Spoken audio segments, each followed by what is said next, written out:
పదే పదే చెప్తూ ఉంటారు ఈ ప్రపంచంలో ఎన్నో యుద్ధాలని ఆపేశాను అని చెప్పి. అలాంటి ట్రంప్కు సొంత దేశం అంటే అమెరికాలోనే తీవ్రమైన వ్యతిరేకత వ్యక్తమవుతోంది. రీసెంట్గా చూసాం మనం, నో కింగ్స్ అంటూ 70 లక్షల మంది రోడ్లపైకి వచ్చారు. అండ్ రీసెంట్గా న్యూయార్క్ మేయర్ ఎన్నికల్లో ట్రంప్కి భారీ షాక్ అని చెప్పాలి. తాను కమ్యూనిస్ట్గా అభివర్ణించిన జోరాన్ మందాని అక్కడ గెలిచారు. సో ట్రంప్కి ఇది భారీ అవమానం. ఒకవైపు షట్ డౌన్ కొనసాగుతోంది, మరోవైపు ట్రంప్కి అవమానం. న్యూయార్క్ నగర మేయర్ ఎన్నికల్లో తాను సపోర్ట్ చేసిన అభ్యర్థి ఓటమి, ప్రత్యర్థి గెలుపు. సో ట్రంప్ రిజైన్ చేసే అవకాశాలు ఏమైనా ఉన్నాయా? ఎస్ అండి. యునైటెడ్ స్టేట్స్ ఆఫ్ అమెరికా చరిత్రలో అంటే 1776లో మొదలైన యునైటెడ్ స్టేట్స్ ఆఫ్ అమెరికా ఒక రకంగా రాజ్యాంగం తర్వాత సుమారు ఇప్పటి వరకు ఉన్న అధ్యక్షులందరిలోకెల్లా అత్యంత అపకీర్తిని మూటగట్టుకున్న అధ్యక్షుడిగా డొనాల్డ్ ట్రంప్ మిగిలిపోతున్నారు అనడానికి చాలా తీవ్రమైన సాక్ష్యాలు మన ముందున్నాయి. అవి ఏంటంటే, మొట్టమొదటిగా అంటే గత 100 సంవత్సరాల్లో అధ్యక్షులుగా పనిచేసిన అందరిలో లోయెస్ట్ అప్రూవల్ రేటు 37% ఆయనకు ఉంది. అంటే లోయెస్ట్ అప్రూవల్ రేటు. ఆయన పదవిలోకి వచ్చి ఒక సంవత్సరం కూడా పూర్తి అవ్వలేదు. జనవరి 20న ఆయన అధికారంలోకి వచ్చారు. కానీ సంవత్సరం కూడా పూర్తి అవ్వకుండా ఇంకా 3 సంవత్సరాలు ఉండగానే ఎంత అప్రూవల్ రేట్ లేదు. కానీ ఇప్పుడు యునైటెడ్ స్టేట్స్ ఆఫ్ అమెరికాలో జరిగిన ఎలక్షన్స్లో, అంటే మన ఇండియాలో బై ఎలక్షన్ టైప్లో, అక్కడ కొన్ని సెనెట్లోకి, కొన్ని గవర్నర్స్కి, కొన్ని మేయర్స్కి, కొన్ని కీలకమైన పిట్స్బర్గ్, న్యూయార్కు, చికాగో ఇలాంటి మేయర్లకి జరిగిన ఎలక్షన్లో అపోజిషన్ పార్టీ అయిన డెమోక్రాటిక్ పార్టీ మళ్ళా విజయ దుందుబి మోగించింది. కానీ ఈ ఎన్నికల్లో ఇంకా పెద్ద విచిత్రం ఏంటంటే ఇండో అమెరికన్స్ విజయం సాధించడం. ఎందుకంటే డొనాల్డ్ ట్రంప్ తన యొక్క టారిఫ్ల ద్వారా ఎక్కువ ఇబ్బంది పెట్టింది ఇండియన్స్. ఎందుకంటే ఇమ్మిగ్రేషన్, అమెరికాకు వలసలు వెళ్ళేవాళ్ళలో అత్యంత నిపుణులు, హైలీ టెక్నికల్ పీపుల్ ఎవరంటే ఇండియా అండి. H1B వీసాల్లో ఇండియన్స్ ఎక్కువ ఉంటారు. తర్వాత టెక్నికల్ అని సీఈఓలు హయ్యెస్ట్ స్థాయిలో ఉన్న ఇండియాని ఆయన ఇబ్బంది పెట్టాడు. కాబట్టి యునైటెడ్ స్టేట్స్ ఆఫ్ అమెరికాలో ఆల్మోస్ట్ 1.6% పాపులేషన్, అంటే 52 లక్షల మంది ఇండియన్స్. అదే ఇండియన్స్ ఓట్లు ఆయన కొల్లగొట్టి, ఈ ఇండియన్స్ చాలామంది ఆయన క్యాబినెట్లో ఉన్నారు. అయినా ఇండియా మీద ఆయన తీసుకునే చర్యలు చాలా ఘోరం. H1B వీసాలు ఏంటి, టారిఫ్స్ ఏంటి, రీసెంట్ ప్రవేశపెట్టిన హైర్ యాక్ట్ 2025 ఏంటి, ఇవన్నీ ఇండియన్స్కి ఎగ్నెస్ట్గా తీసుకునేవి. చాలా దారుణమైన పరిస్థితి. ఈ పరిస్థితుల్లో ఇక్కడ జరిగిన బై ఎలక్షన్లో, ఈ చాలా ఎన్నికల్లో, అమెరికాలో జరిగిన ఎన్నికల్లో ఎక్కువ మంది ఇండియన్స్ సెలెక్ట్ అవ్వడం, సౌత్ ఏషియన్స్ సెలెక్ట్ అవ్వడం జరిగింది. అందులో జోహరాన్ మమ్దాని ఇండియన్ ఆరిజిన్ ఉండడం. ఆయన న్యూయార్క్, అంటే India worlds largest financial capital of the world అంటారండి New York. That is the one of the greatest city of the earth. అది న్యూయార్క్, UNO అన్నీ ఉంటాయి. వరల్డ్ అంటే అమెరికా కూడా financial centre, global financial fulcrum అంటారన్నమాట, ఫైనాన్షియల్ హబ్. అది అమెరికాలోని అతిపెద్ద సిటీ న్యూయార్క్ సిటీ. ఆ సిటీకి మేయరు ట్రంప్ ప్రతిపాదించిన క్యాండిడేట్ కాకుండా అపోజిషన్ పార్టీ ఎలక్ట్ అవ్వడం అనేది ట్రంప్కి చాలా తీవ్రమైన దెబ్బ. ఆయన అపకీర్తి అమెరికాలో ఉందన్నట్టు తెలుస్తుంది. తర్వాత న్యూజెర్సీ, వర్జీనియా లాంటి స్టేట్స్లో గవర్నర్ డెమోక్రటిక్ పార్టీ వచ్చారు, రిపబ్లికన్ పార్టీ ట్రంప్కి రాలేదు. తర్వాత ఎన్నో పిట్స్బర్గ్, ఈ ప్రాంతాల్లో చాలా ఇండస్ట్రియల్లీ, అంటే పిట్స్బర్గ్ పెద్ద సిటీల్లో ట్రంప్కి వ్యతిరేకత వచ్చింది. అంటే ఇప్పుడు జరిగిన ఎలక్షన్లో ఒక రెఫరెండంగా భావిస్తే ట్రంప్కి US నో చెప్పినట్టు తెలుస్తుంది. రీసెంట్గా కూడా నో కింగ్స్ అనే ఒక ప్రొటెస్ట్ జరిగింది. అందులో యునైటెడ్ స్టేట్స్ ఆఫ్ అమెరికాలో 50 స్టేట్లు, తర్వాత US ఎంబసీస్లో అరౌండ్ 70 కంట్రీలు, US ఎంబసీల ముందు నో కింగ్స్ అనే ఒక ప్రొటెస్ట్ US ప్రెసిడెంట్కి ఎగ్నెస్ట్గా జరిగిందంటే అది అమెరికా చరిత్రలో ఒక అన్ప్రెసిడెంటెడ్ ఈవెంట్ అని చెప్పుకోవచ్చండి. ఇవన్నీ ఎందుకు జరుగుతున్నాయి? ఇంకా 3 సంవత్సరాలు ఆయనకు పదవి ఉండగా ఎందుకు జరుగుతుందంటే, United States of America president Donald Trump యొక్క ఘోరమైన అవమానకరమైన, అంటే ఆయన యొక్క ఒక హేతుబద్ధంగా, ఒక రేషనల్గా లేని పాలసీసు, అది డొమెస్టికల్లీ, అంటే అమెరికాలో కూడా ఆయన ఒక డిక్టేటర్షిప్ యాటిట్యూడ్ అనేది కనిపిస్తుందన్నమాట. అది అమెరికన్స్ తట్టుకోలేకపోతున్నారు. అమెరికన్స్ ఏంటంటే ఫ్రీ నేషన్ అంటారు, free people. American civil war నుంచి, అమెరికన్ కాన్స్టిట్యూషన్ నుంచి, ఈ గన్ కల్చర్లు అన్నీ కూడా మనం చూడొచ్చు అనమాట. ఈ నో కింగ్స్ ఫోటోలో కనపడినట్టు నో కింగ్స్ ప్రొటెస్ట్లో మనకు అది అవగతమైంది. ఇప్పుడు డెమోక్రటిక్ పార్టీ గెలిచింది, దాన్ని బట్టి కూడా మనం చెప్పుకోవచ్చు అనమాట. అంటే రిపబ్లికన్ పార్టీకి పూర్తి వ్యతిరేకత వచ్చింది ఒక సంవత్సరంలో. ఎందుకు ఇంకా వ్యతిరేకం అంటే ఆయన టారిఫ్ల వల్ల యుఎస్లో ద్రవ్యోల్బణం పెరిగిపోతుంది, డాలర్ వడ్డీ రేట్లు వీటికి గగమే గోచరం ఉంది, నిరుద్యోగం పతాక స్థాయికి చేరింది. తర్వాత ఆయన ఫెడరల్ లాస్ ఇంపోజ్ చేస్తున్నాడు ఎవరి మీద? కాలిఫోర్నియా, రిచెస్ట్ స్టేట్ కాలిఫోర్నియా మీద, న్యూయార్క్ సిటీ మీద, చికాగో సిటీలో ఆయన నేషనల్ సెక్యూరిటీ గార్డ్స్ని, సోల్జర్స్ని పంపడం జరిగింది. అది యుఎస్ కాంగ్రెస్, యుఎస్ కాన్స్టిట్యూషన్ ప్రకారం అది వైలేషన్ అండి.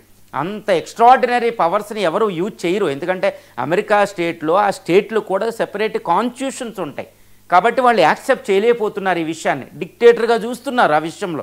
అది మనం మర్చిపోకూడదు, ఆయన మాటలు కూడా అలాగే ఉంటాయి, అదొకటి. తర్వాత విదేశాంగ విధానంలో ఆయనకి తీవ్రమైన ఘోరమైన ఫెయిల్యూర్స్ వచ్చినాయి. అదేంటంటే ఇండియా, కెనడా లాంటి మిత్ర దేశాలను దూరం చేసుకున్నాడు ఆయన.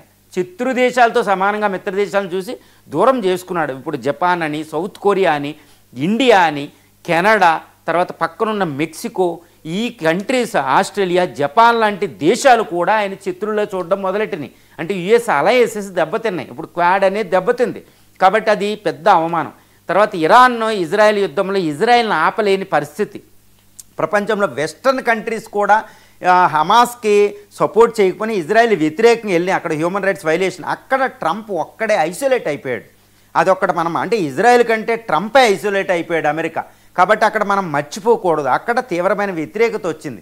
తర్వాత ఆయన చాలా యుద్ధాలను ఆపుతున్నానని యుద్ధాలను ప్రమోట్ చేస్తున్నాడు. ఇప్పుడు వెనిజులా దగ్గర యుద్ధం రెడీగా ఉందండి, తర్వాత నైజీరియా దగ్గర యుద్ధం రెడీగా ఉంది, ఇరాన్తో ఇంకా యుద్ధం అక్కడ సిమ్మరింగ్ ఎఫెక్ట్ అలాగే ఉంది, అగ్నిగోళంలాగా పేలుతుంది, అగ్నిపర్వతంలాగా.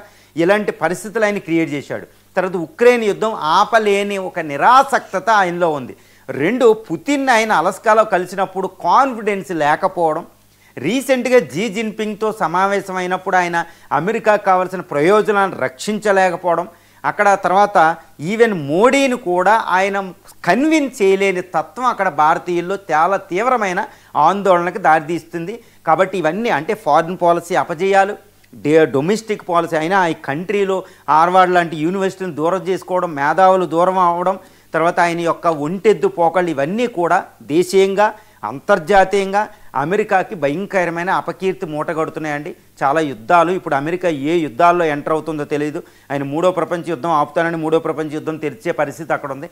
యాక్చువల్గా కమలా హారిస్ డెమోక్రటిక్ పార్టీ విన్ అవ్వాల్సిన పరిస్థితిలో డొనాల్డ్ ట్రంప్ చాలా భయంకరమైన ప్రామిసులు చేశాడు ప్రపంచ యుద్ధాలకు సంబంధించి, డొమెస్టిక్ విధానాలకు సంబంధించి.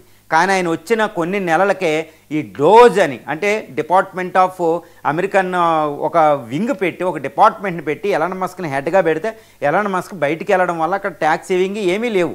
అక్కడ ట్యాక్స్లు తగ్గించినట్టే తగ్గిస్తున్నట్టు, దానివల్ల ఎక్కువ బడ్డీని వాళ్ళ మీద పడిపోతుంది. యుఎస్ కంపెనీలు, టెక్ కంపెనీస్ ఇబ్బందులు పడుతున్నాయి. కాబట్టి యుఎస్ సఫరింగ్ అండి. కాబట్టి ఆయన 1 ఇయర్లోనే పరిస్థితి. కాబట్టి మీరు అడిగినట్టు ఆయన రాజీనామా సమర్పించే అవకాశాలు ఉన్నాయంటే ట్రంప్ చాలా మొండిగా వ్యవహరిస్తారు, హెడ్ స్ట్రాంగ్ ఉంటుంది. ఆయన రాజీనామా ఒప్పుకోరు. కానీ United States of American Congress తలుసుకుంటే ఆయన మీద ఇంపీచ్మెంట్ ప్రవేశపెట్టే వెసులుబాటు ఉంది. ఇంపీచ్మెంట్ ఇప్పుడు చూడండి, షట్ డౌన్ యుఎస్ హిస్టరీలోనే అత్యధిక షట్ డౌన్. ఇప్పుడు అక్టోబర్ 1 మొదలైంది, ఈరోజు నవంబర్ 7, 8 వచ్చిన షట్ డౌన్ కంప్లీట్ కాలేదు, ఇంకా మొండిగా ఉంది. యుఎస్ కాంగ్రెస్ దాన్ని ఒప్పుకోవడంలే. కాబట్టి అమెరికా చరిత్రలో ఎక్కువ రోజులు షట్ డౌన్ ఉంది. వాళ్ళకి శాలరీలు చెల్లించలేని పరిస్థితి, ద రిచెస్ట్ కంట్రీయే ప్రపంచంలో, కానీ శాలరీలు ఇవ్వలేని పరిస్థితిలో ఉంది. ఆఫ్రికా కంట్రీలే ఉంది పరిస్థితి. సో ఇది యుఎస్లో చాలా తీవ్రమైన అపకీర్తి ప్రపంచంలోనే, అది మనం పెట్టుకోవాలి. ఫెడరల్ రిజర్వ్ అధ్యక్షుడితో కూడా ఆయనకి సరిగ్గా పొసగడం లేదు. అంటే మానిటరీ పాలసీ, ఈ గవర్నమెంట్ పాలసీస్కి వ్యతిరేకం, ద్రవ్యోల్బణాన్ని కంట్రోల్ చేయలేని పరిస్థితి, డాలర్ పతనం అవుతుంది. ఇలాంటి పరిస్థితి అంటే అమెరికా యొక్క ప్రపంచ ఆధిపత్యం అమెరికన్స్ ముందు కరగడం అనేది ట్రంప్ దగ్గర జరుగుతుంది. కాబట్టి ఇది తట్టుకోలేని అమెరికన్స్ ఆయనకి ఎగ్నెస్ట్గా వెళ్ళడం జరిగింది. కాబట్టి ఇలాగే ఆయన చేస్తే యుఎస్ కాంగ్రెస్లో ఆయన మీద అవిశ్వాస తీర్మానం అంటారు, ఇంపీచ్మెంట్, అధ్యక్షుడిని తొలగించే ఒక తీర్మానం ప్రవేశపెట్టే అర్హత ఒకటి ఉంది. అమెరికన్స్ పీపుల్ కూడా దానికి యాక్సెప్ట్ చేస్తున్నారు కాబట్టి.